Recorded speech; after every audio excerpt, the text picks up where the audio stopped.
Okay, so hi, I'm Lydia, and I'm back on the Diary of a Startup Founder with Cathal and Michael. So hi guys. Hey, How are you? not too bad. How are you? Good. How do you guys feel about coming on the podcast? Nervous? Yeah. Yeah, it's sort of like, why are we on a podcast? Sort of thing, you know? No, oh my god. So I want to start off with Cathal. So tell me about the Yoon Enterprise. How is that going? How did you come on to do this? Yeah, I think a good place to start with all that would be sort of even just first year. And like, I'm a business management student, so I was coming on to my degree, not quite sure what I wanted to do, like most business students, I guess. And I got involved with the societies, mainly the Queen's Consultant Entrepreneurship Society. And first year I did the social media for them. Didn't really know what I was doing. I don't even know how to handle my own Instagram. Never mind, a society's one. But yeah, no, so we did that first year, got some relative success. Well, actually, no, a lot of success, honestly. And then going into that second year, I was given an opportunity by a fella, Niall O'Kane, who sort of gave me that leg up and that confidence to go for the role of president. So I did that. Had a great team behind me. We did quite well. We were able to grow the society, get the third in Queens, 350 members. It was great. And that led me to do a program in the summer and took me out to California. Startup, yeah, I know. California. California, yeah. It's a startup crash course. That's what it was. It was like 3 weeks online, with a teacher out in California. And yeah, then 2 weeks out there in sunny California in Santa Cruz. So it was myself. I know, it's hard to think about now. It's crazy, And then, so that's where I met Rory, my co-founder. But we come up with this sort of idea at the time of sort of like Tinder for mentorship or whatever. And came back, pitched at the Queens. They were like, okay, there's a spot in the Yoon Enterprise open. Do you want to go for it? And I was like, sure, I'll interview. I got it. Brilliant. Now I have this choice. So I had this choice of KPMG or Yoon Enterprise. And I was like, what do I really want to do? Do I want to work for myself on my own steam, learning as I go? Or do I want to work for this, decent, pretty big corporation? The big boys. The big four doing audit. I was like, well, audit's not really the sexiest of departments to be in. Do I want to, I can learn Excel anytime I want to. That's just the way I approached it. And I was like, you know what, I'll do our own thing. I believe in the idea, and you can't get anywhere if you don't believe in the idea. And at that point, we had just brought on Michael too. So that can get me more belief and given my lack of technical expertise.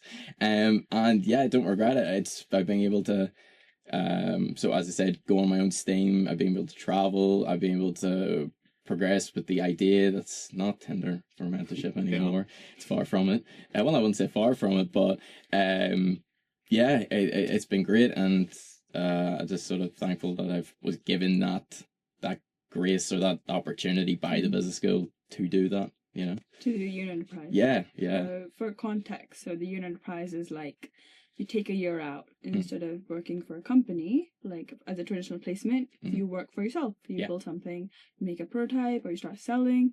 So, were there any, did you have any doubts, because you had a wonderful opportunity with KPMG, letting that go, that's a lot of guts, Yeah, I suppose it's like, how would I put it? It's, you've got that nice sort of job with KPMG, and which would have led to a grad job. I could have probably gone on, done a number of years then, worked my way up that corporate ladder, but maybe I would have been in the, as they put it, golden handcuffs. There's that saying, and I didn't, that sort of turned me off a little bit. And, I was taking that risk. Yeah, there's that doubt. It's like, could you do that yourself? Go and run your own business? Because it's sort of like, you hear about people doing it. I had worked with a number of people over those 2 years within the society, seeing some of the remarkable work that they've done, and you're thinking, can I do that? You know, I've surrounded myself with them. Now, could I take that step? And then I was like, well, you know what? We did quite well out of the society.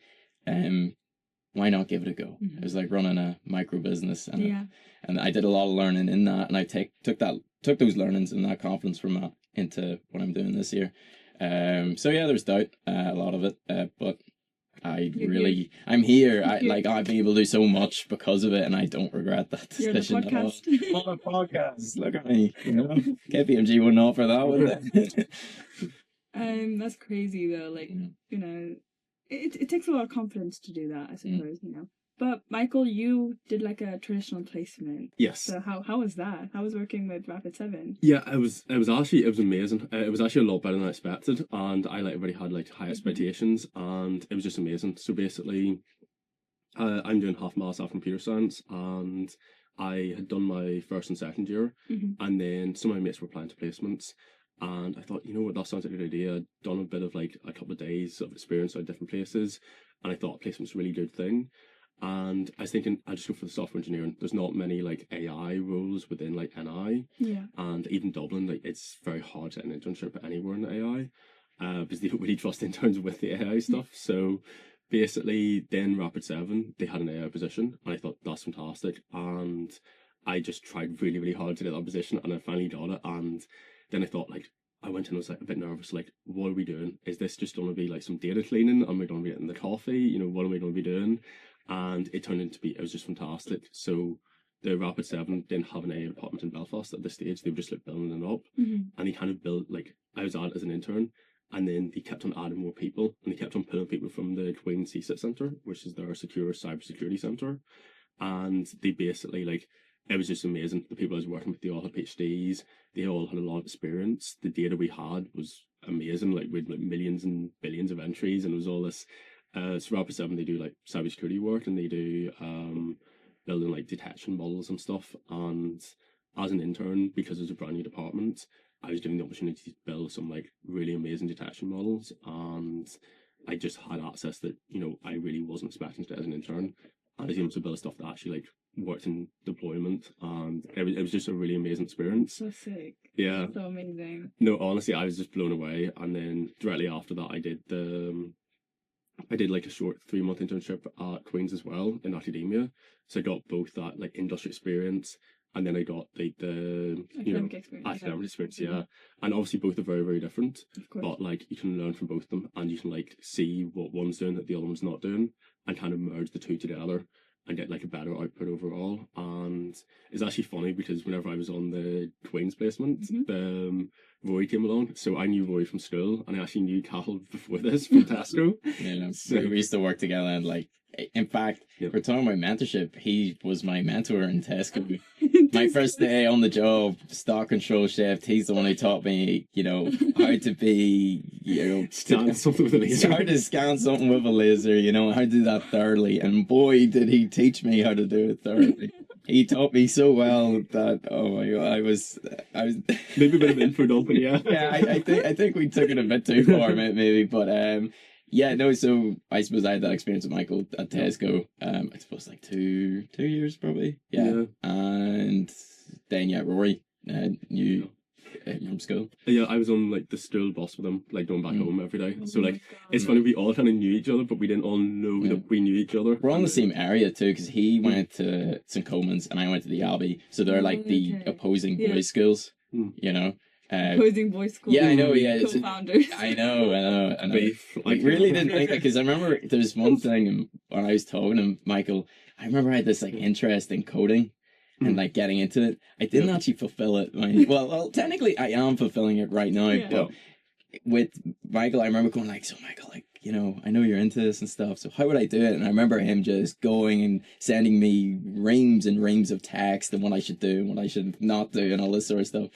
I don't think I followed through with it at the time, but no, it's strange. It's sort of like a full circle moment where I did end up going back to him for that. It's destiny, guys. Destiny, yeah. It was wild. No, and then like whenever I was on the placement, Roy came to me, and it was actually during one of my lunch breaks within like the Queen's internship, and he was like, we were in like Maddie Mays, and he was like, me and Cathal had this idea, and I was like, oh, who's this Cathal fella? And then he like explained, and then I was like, oh my god, you know, and then basically we thought, and at this stage I was also, because I was like working on all this AI stuff, I'm quite interested and looked at it myself.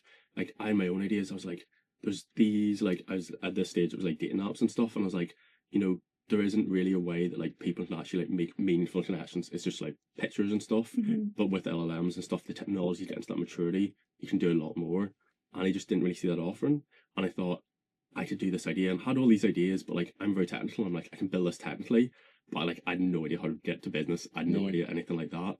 You have a business front. That's it. Yeah. And then Rory and Cathal, they said their idea, and it's so similar. And I was just like, this is fantastic. Yeah. And I have to say at the beginning, like whenever I was going through it, I was like, the technical stuff, I've been doing it for like over like 10 years. Like I built an Android app before this was in the days before vibe coding.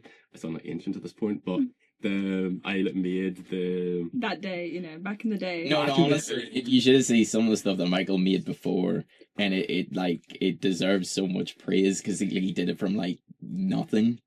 And like, what was it? It's like the toy thing, and then you know, it's stuff that would have got you like so far, like into those like huge corporations now, like so like Google, OpenAI, just for doing that stuff. But now because of like vibe coding, it's nearly like everybody can code. So what he produced doesn't take the shine off it. But I think when we first started talking, it was like we went over the idea, and he's like, right, how much data do you have? Yeah.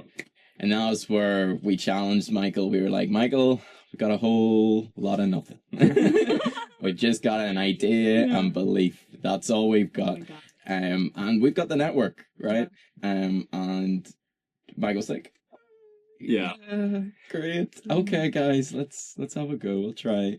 So Rory, you're on the business end. Michael's on the technical back end. Yeah. What's Rory doing? Rory is, I suppose, taking up the role of like that chief product officer.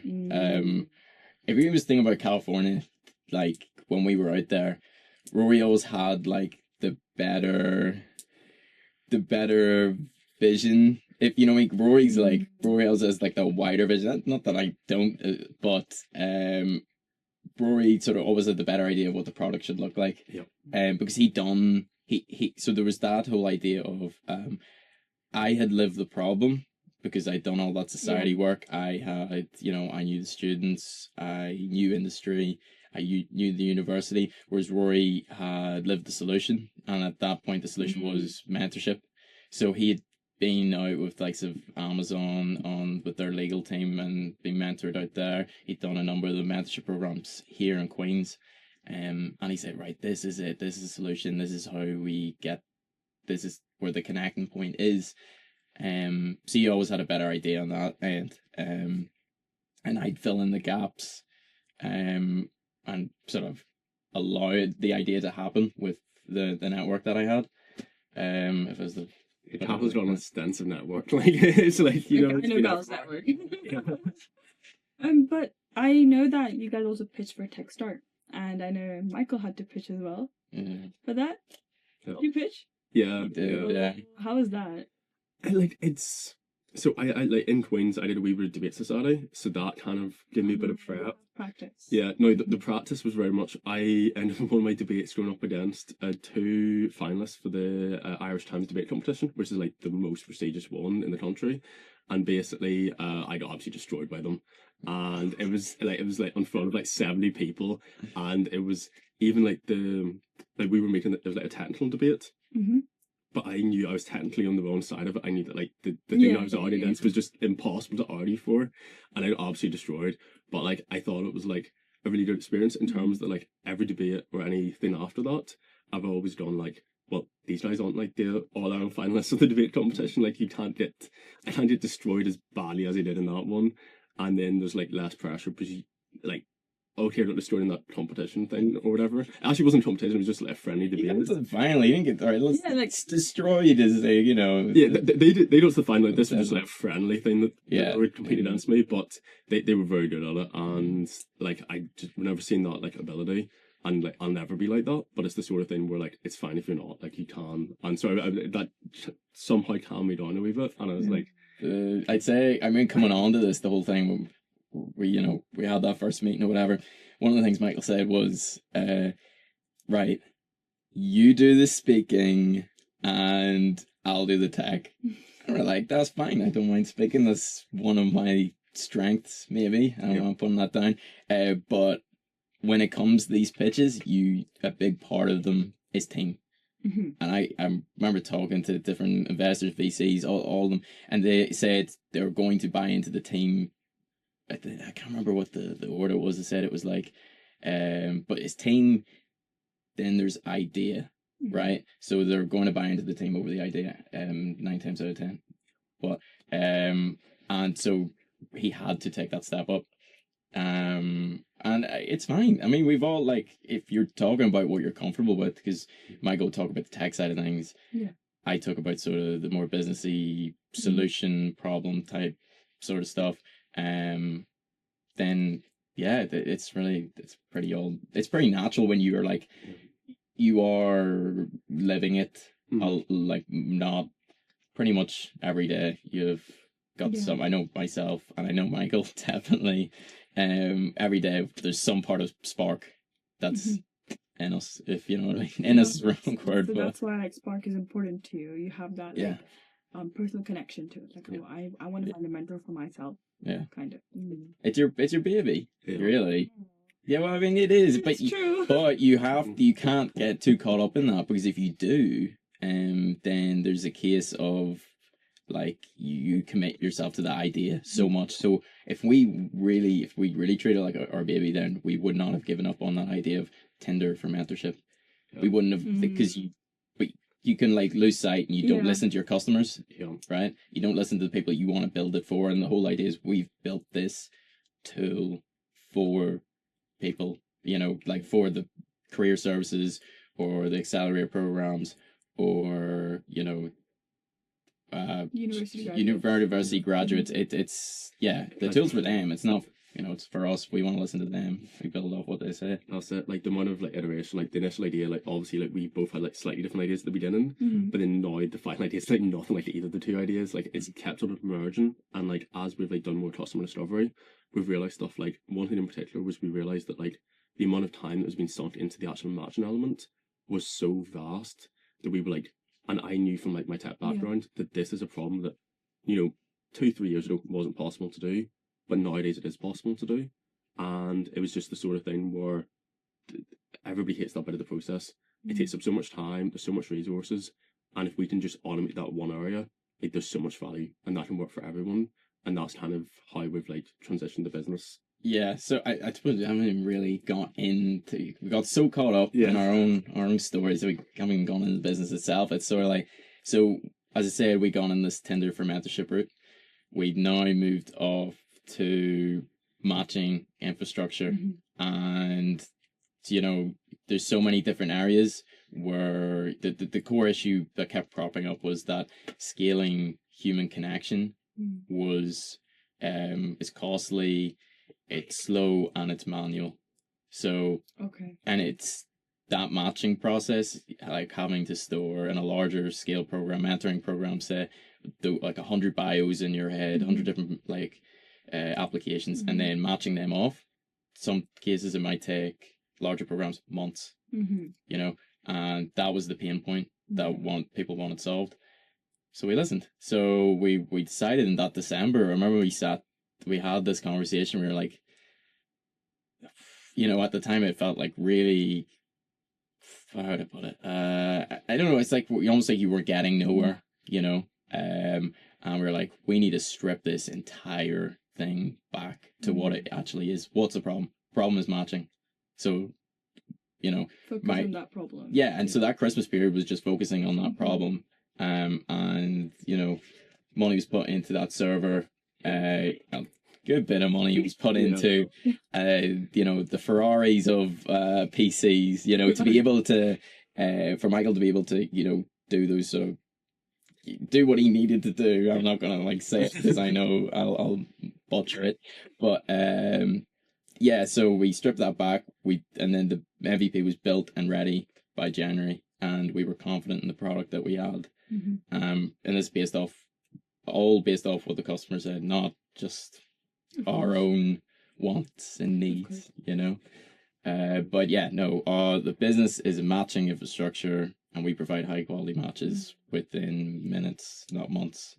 I think the main lesson from this is like listen to your customers. Yes. Listen to the people who are actually going to use your product. I don't know how you could build without not Exactly. doing it. Like, customer discovery. Because like people did that, like for like, you know, what was it? I think that like the business model canvas that only came in about 2010. I think it's 2010. And like I'm struggling to think, what did they do before? Well, I know what they did before. They put up like you know, whole huge business plans, like 40-page business plans, and that's, well, that would have been a lot of work. And the folding files of just, you know, they could have like done a lot. It could have been a lot easier, I think. But yeah, definitely. Even like from the tech side of it, like get away and quit. Like that's the main thing. Like that's the main thing behind all tech, and especially in this whole AI thing. Yeah, definitely. That's even more accelerated. Oh my god! Everybody, you just gotta assume that somebody's already done it.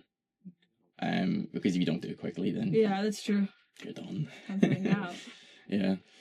So, just for like the people who are watching, so can you just go through what Spark is and how it works? Yeah. So I touched on it there. So as I said, the problem is scaling human connection was costly, slow, and manual. What Spark is, it's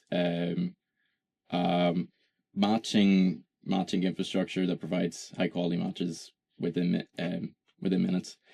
And so simply, I'm say university career officer, and I have a program that I want to do. For example, we ran that pilot, like an MBA program pilot with the business school there.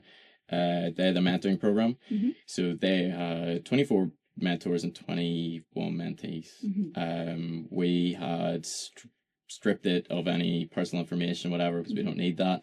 And we popped it into our system, and our system analyzes not on keyword filters, but rather on motivations, values, experience, just you as a person, because this technology has now allowed us to add that personal element into it, and also save you the time. Of course. Because it's now automated what was done manually. So yeah, pops it into the system, simply Excel spreadsheet. System analyzes it, then spits out all the matches. So it'd be like one mentor, and then they give you the top 3 recommended matches, and then they would rate it. And behind that, when they're doing this, there's this algorithm that's constantly training itself, and it's getting better with every match, essentially, because it's knowing how you match. And matching is a very personal thing. It's like a lot of it's done with gut. So it's the system's training on how you do it. You know, you're able to take notes, and system's learning from this. And then after that, it's you're able to compose all the emails and send them off, the introductions to whoever it might be. That's the tool that we have, and it can, you know, it integrates a lot of these tools now. These enterprise software, they're bloated, they're heavy, they're costly, they take ages to deploy. Whereas for us, it's we just fit into the current structure that is there. We buy an API key, which is just simple connector. We're connecting what the universities and the organizations already have in place. We're not adding to it. We're complementing them. And and the idea is that it would be pay for what you use, that usage credit model system. Because again, costly, as I said, you know, we had university in America who were paying $40,000 for a mentorship platform alone.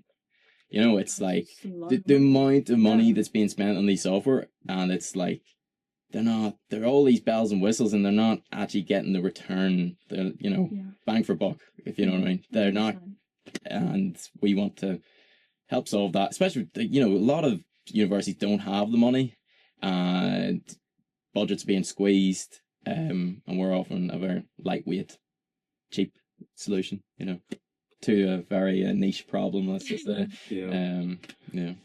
So from starting Spark, did you guys have like an identity shift? Like you were like, oh my god, like the way it changed you personally? It changed me a little bit, like in terms of obviously like from the technical side, like I can just build stuff and building stuff makes sense. Like it's all in the code, I can write it out, I can see it's all there. But in terms of like the business and actually getting something, like I never would have approached anyone. Like unless I had like the very like finished product in like one go, I've never had that confidence to actually go and speak to someone about it. But like obviously with customer discovery, you're meant to speak to people first. You're meant to understand them, and that's over time I became a lot more confident in that, and it became a lot more that you need to talk to people first. You need to like people are willing to accept that the thing will be finished.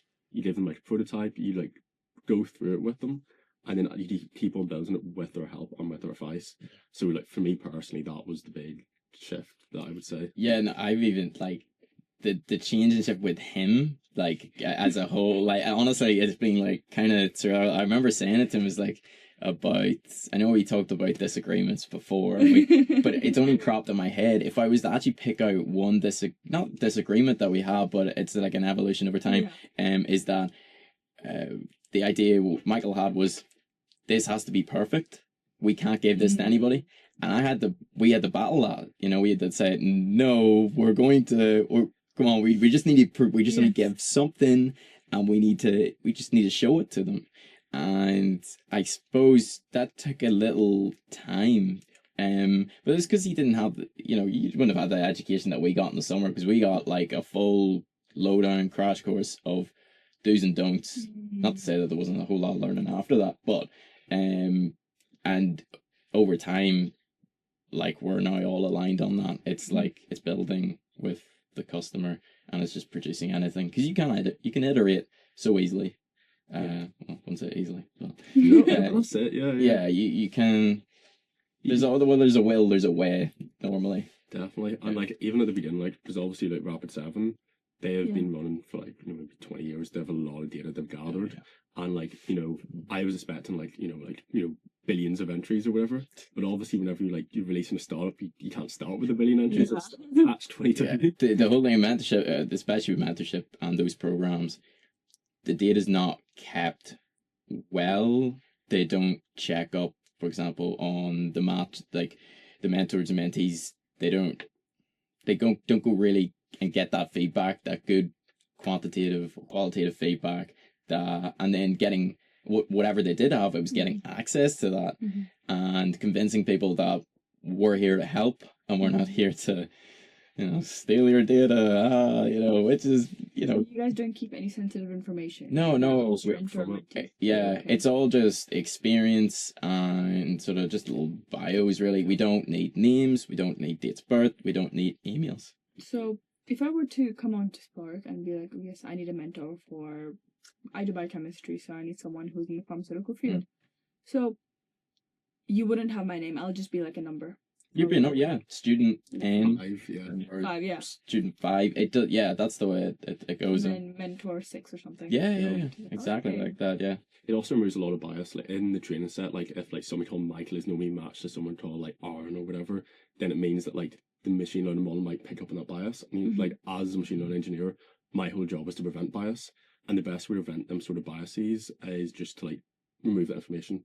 It's not needed, and just replace it by like student 5, mentor A, and then even we like that's done before our system even analyzes it, so it can't include them like systematic biases that maybe existed in like previous programs or whatever. But it is just tough, and even for like the university getting data themselves, like it's hard for them, because like whenever you've got students and whenever you've got alumni, it's very hard for them to like be like really, really honest and say like I didn't really like the match, I didn't really like the connection. And I think like us also like as a neutral party coming in, there is that opportunity that we could collect data that's more unbiased, because they're not afraid to like speak to us honestly about it, because it won't like get back to the university or Just on that, I was thinking about that whole idea. I talked about how Michael had to learning about being able to just show I wouldn't say half cooked product, but but in terms of mine, and I'm gonna speak for Rory here, but we're lacking on the technical side, But you see, if I was to compare myself from September to now, it's like a million Of course. miles ahead of where I was. And so we've done a lot of learning on that front. And even just being able to understand stuff like, you know, the biases that you're on about and how that kind of just wee small things that can affect. And it's, I've enjoyed it. I mean, I came into this year in enterprise and I said, I'm going to get better. I'm going to sort of upskill myself in more technical end of things. And I'd say so far I've done that. Yeah, you know, so there's a lot of learnings we've done from both. Yeah, so it's a good blend. We complement each other in certain ways. Yeah. I think that's important as well. Like, it's very important your team like complements each other. Yeah. Like, if it's just two technical co-founders or it's like two business co-founders, that kind of doesn't really work that well. Everybody's in the same thing. Like, we've all been in group projects and stuff, and it's like tough whenever like everybody's roles are overlapping. But the great thing about us is that like everybody's doing their own wee thing, and they have their own area that they're really good at, and they can just kind of live it. And also, like, I kind of feel like it just kind of fills your brain. Like, the technical side, I've got the whole thing in my brain, and it's great that like Cathal's then got all the business side in it in his brain, and I like say an idea, and he'll be like, oh, but like that will work from the business perspective. I'm like, yeah, and then he'll say an idea, and I'm like, oh, that won't work from the technical perspective. I mean, too often than not. If that wasn't happening, there'd be no point in having a conversation. And Yeah. you know, it's really good, and we can just build a product together that really like. If it's just one person, you've your own biases, and you need to do a lot more customer discovery to really like, you know, erode them biases away. And so it's really good, and it's just a really good team, you know. So yeah. Well, I think you found a brilliant team, like, you know. I think we're quite lucky, and a lot of the time it is luck. Yeah. Now, I'd say to you, walking here, this is just one big experiment, right? But we're all happy to be on that. We've that drive to build as opposed to a drive to make money. I mean, the whole idea started off as a non-profit actually in the summer by myself and Rory. Yeah. Actually, I think maybe even when we were talking to Michael, it was like, yeah, it's gonna be non-profit, and then we were like, oh wait, that's not gonna work. So you know, but we it's just that desire to build, really. But that's what's definitely, Like, even that like non-profit thing, that was another thing that changed. Because that probably was another point of disagreement. That like at the beginning, I was very much like, oh, I want to be non-profit. I want to be like completely open source. And you know, I was thinking this, and then like obviously like with my experience now doing this, a non-profit never would have taken off. Even the cost of like that you have to invest in like, infrastructure and stuff. And it just like I think also as well, like a for-profit's taken a lot more seriously. You know, non-profit is taken that it's like, or someone's like, you know, like they do it a bit on the side, they're not really that interested in it. But like, you know, whenever you say you're not a for-profit, like, people understand that you're really committed. You're passionate about this. Yeah. Like the amount of time we've sunk in. Yeah. I want to finish this off with one question. This is like a surprise question. We asked this to like everybody. What's one thing that no one told you about starting a company, starting a business? Something you found on the way. Something I found on the way. I have one. I would say like you don't need to like be a genius. Like in the beginning, I thought like you have to be really, really smart. You have to like understand all like everything about business fully. You have to understand all the technical stuff. And I thought like, but all like. You learn as you go, and you don't need to learn every bit of knowledge in the world. You just need to learn the bit specific to your business. And you know, if there's a specific tool that comes out that's really useful, you just need to learn that tool, and you build it up like that. And you know, you can do a lot very quickly. And even if it was to jump on that, it's like you don't need to learn every bit of knowledge going. Somebody's going to have that knowledge, right? So that's where your network comes in. Okay. So that's where you can go to different people, and you don't realize how willing and people are to give you their time, especially as students. Somebody told me it's like between the ages of like 16 to 25, they're like your golden years where somebody's gonna say, oh, yeah, I'm happy enough to give you my time or advice or whatever it may be. So I'd say that, you know, it's that network is like a really powerful thing. It's a crucial thing. Yeah, it's like, I mean, it's how we all, how Michael came on board, it was network, you know, and you don't even realize it because someday you might need their help or they might need yours, you know. So it's a network and It's a very good one. I like that one as well. Because we did get a lot of help like throughout the process. yeah. If we did not do this all by ourselves, Yeah, I think so. you know. Yeah. It's really been invaluable, and even just like tips, random stuff, like, you know, all the companies. It's We went to that trip to Berlin, and I thought it was like so important that Michael came on that trip to Berlin, because I'd been in Lisbon like a few weeks before and got a lot of sort of business sort of experience or, you know, exposure. And I thought it was really important for Michael to have that, especially for a learning perspective.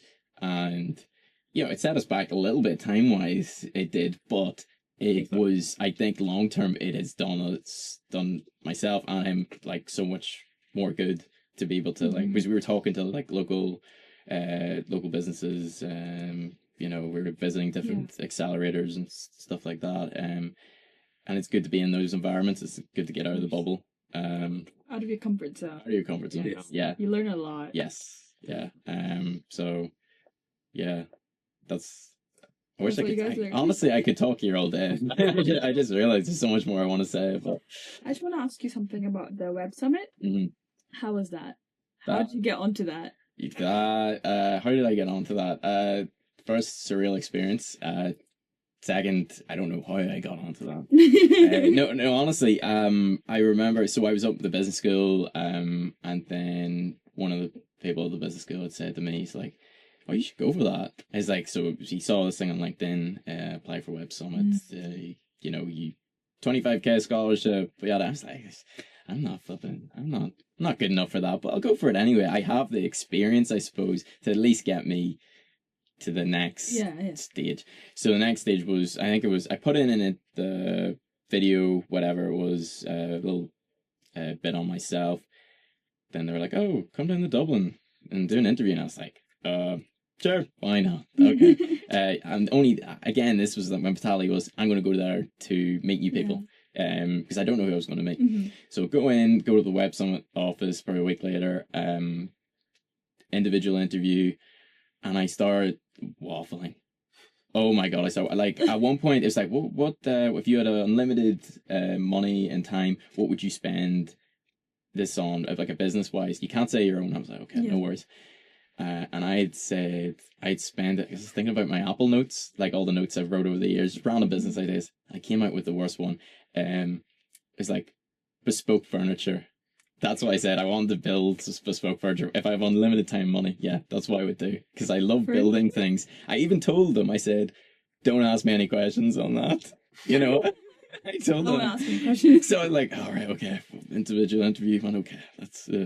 So went into the next interview, and my God, I start waffling again. Like, I'm not even gonna like go into some of the stuff I said, but it was a group of us, and I felt it's all these like smarter people I felt that were beside me, and I was just coming out with whatever was on my mind. One of the questions I said, nah, I don't have an answer for that. Anyway, I was happy enough. I was like, you know, it is what it is. Day out in Dublin, great. Next thing I know, a week later, it's like, well done, you got it, you're in. So, that was 5 days in Lisbon. I think it's 5 to 7 days, and the scholarship program essentially just gave you access to everywhere. They treated us so well. They were like so lovely. And the people I was meeting, I was myself. I was one of 50. There was one of 2 Queen students. And then I met so many different people. Like the student wise, it was unreal. Like just some of the stuff that they were doing. And we were in this flat of 17 in Lisbon. It was just so much fun. And yeah, we had access to everywhere. So I was meeting investors, business leaders, celebrities, you know, it was like, I got to meet Total Wolf. I got to meet Joseph Gordon-Levitt. I got to meet, Tim Krul, if that makes much sense. To me, football, I'm a big football guy, but there's so many different people. And, you know, from the food to I was able to like shadow some of the speakers, taking them to point A to B, and just the network. It was being able to like build that up, and it was just talking to them, and everyone was so nervous at the start. I'll never forget that. I was like, we're all like, oh no, these people are like they've so much success and everything. We're like, we don't know we shouldn't go up to them. We're just students with like nothing. But it only took one person to go up. I wasn't that person to like start to get the ball rolling. But over those like next 5 days, all of us were just going around individually, talking to different people, trying to soak up as much sort of advice as we can get. You know, I tell them about the business. I'd say, what would you do if you were in my situation? And I learned a lot. And it was a really good group of people that I was with, which made it so much better.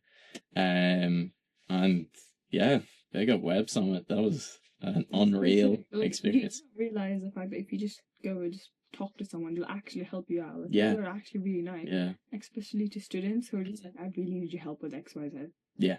So sick. Yeah. Really, really fun. And then, yeah, I talked about how we were in Berlin. And that was like only like a week and a half later. So it was like traveling like full on. Yeah, and then in between that time, I was in America in between that week as well. But that was just for fun. But but yeah, no, that's a big part. I talked about the bubble. You know, it's getting out of that bubble. You have to get out of this zone and this area. I don't care where it is you go, but you're going to learn so much. Getting out there, meeting different people, having those just small chats or whatever. You know, I'd say this last 2 years have been transformational, and a lot of that is down to traveling. So yeah. But thank you so much, guys, for coming on to the podcast. Thank you for having us. Thank you so much, and yeah.